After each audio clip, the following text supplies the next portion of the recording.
सबसे पहले हम बात करने जा रहे हैं यूपी में किस तरह से अहम प्रशासनिक फेरबदल किए गए हैं। बड़ी खबर यह आ रही है, कुल 15 आईएएस अफसरों का ट्रांसफर किया गया है।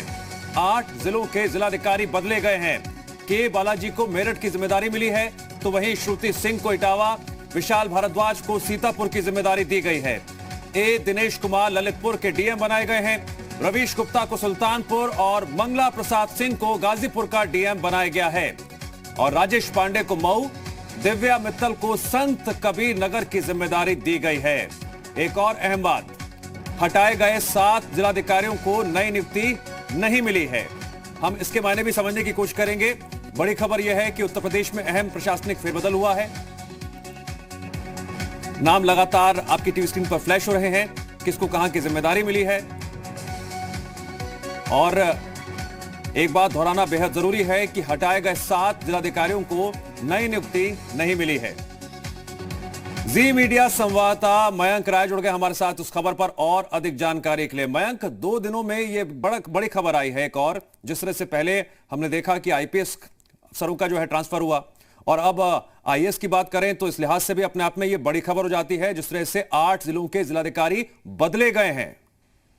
बिल्कुल दिव्यांश, देखिए पहले जो 13 आईपीएस अधिकारियों के तबादले हुए उसमें 8 जिलों के कप्तान बदले गए। उसके बाद 49 डिप्टी एसपी के तबादले हुए, और अब बड़े शासन स्तर पे जो जिलों के डीएम हैं उनमें फेरबदल किया गया। और जिस तरह की विशेष जानकारी आपने दी, एक खास जानकारी दी कि इनमें से 7 जो डीएम स्तर के अधिकारी, आईएएस अधिकारी हैं, उनको किसी जिले में तैनाती नहीं दी गई है।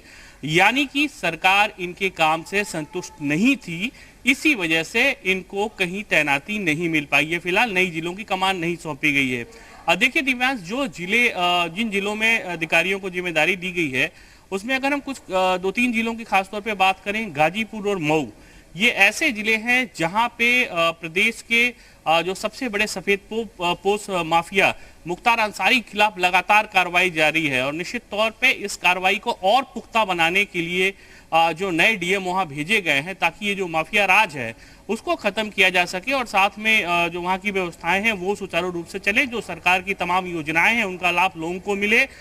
इन सारी चीजों के क्रियान्वयन के लिए, सही तरीके से क्रियान्वयन के लिए जो 8 डीएम के ट्रांसफर किए गए हैं, इनमें और भी महत्वपूर्ण जिले शामिल हैं। इटावा की बात कर लें, मेरठ की बात कर लें और साथ में सुल्तानपुर की बात करें, तो इन सारे जिलों में जो बदलाव किया गया है, निश्चित तौर पे सरकार ने बहुत मॉनिटरिंग के बाद, बहुत गहन परीक्षण के बाद इन जिलों के डीएम को जो है बदला है। निश्चित तौर पे जो तबादलों का क्रम जारी है वो लगातार, जो एक तरह से कहा जा सकता है कि योगी आदित्यनाथ जो सूबे के मुख्यमंत्री हैं, उनकी जो सोच है कि व्यवस्थाओं को सुचारू रखा जाए, और कानून व्यवस्था के दृष्टि से अगर देखा जाए, जो जिलों के कप्तान बदले गए थे वो एक अहम कदम था। और यह व्यवस्थाओं को सुचारू रूप से बनाने के लिए जो जिलों के जिलाधिकारी बदले गए हैं वो इसको उसी कड़ी में देखा जा रहा है। दिव्यांश, मयंक, मैं 3 मुद्दों को सामने रखना चाहूंगा। एक मुद्दा यह है कि सरकार की तमाम जो योजनाएं हैं उनका क्रियान्वयन, दूसरा मुद्दा है भ्रष्टाचार का, और तीसरा मुद्दा है कानून व्यवस्था का। इस लिहाज से ये फैसले लगातार लिए जा रहे हैं, सरकार पर सवाल उठ रहे हैं, विपक्ष कटघरे में खड़े कर रहा है सरकार को लगातार। और अब बड़ी जिम्मेदारी इन प्रशासनिक अधिकारियों पर है, फिर चाहे वो आईपीएस अधिकारी हो या फिर आईएएस अधिकारी हो, कि क्रियान्वयन भी हो और मॉनिटरिंग भी की जाए लगातार।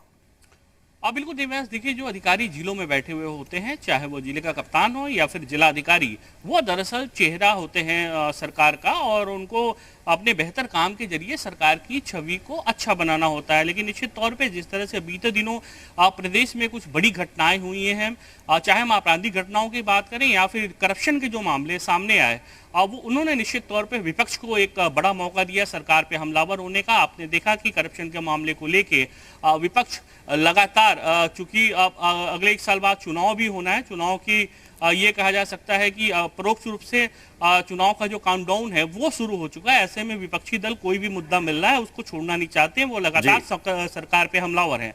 इसी को देखते हुए जो योजनाएं हैं सरकार की, जो तमाम सारी योजनाएं होती हैं, कई बार सरकार बहुत अच्छा काम करती है लेकिन वो आपको इम्प्लीमेंट नहीं हो पाता है। सरकार के पास बहुत सारी योजनाएं होती हैं जिनको अगर कायदे से इम्प्लीमेंट किया जाए तो उसका जो सबसे बड़ा लाभ है वो आम आदमी को पहुंचेगा, लेकिन बिल्कुल लाभ आम आदमी तक पहुंचेगा। इसीलिए जब भी प्रशासनिक फेरबदल होता है तो इस लिहाज से कि आम जनता को इसका सीधा सीधा फायदा मिले, वो तमाम मुद्दे जिनको लेकर जनता ये जानना भी चाहती है, समझना चाहती है कि शासन और प्रशासन कैसा काम कर रहे हैं। ऐसे में ये प्रशासनिक फेरबदल एक अहम भूमिका निभा सकते हैं। देखना बेहद अहम होगा आने वाले वक्त में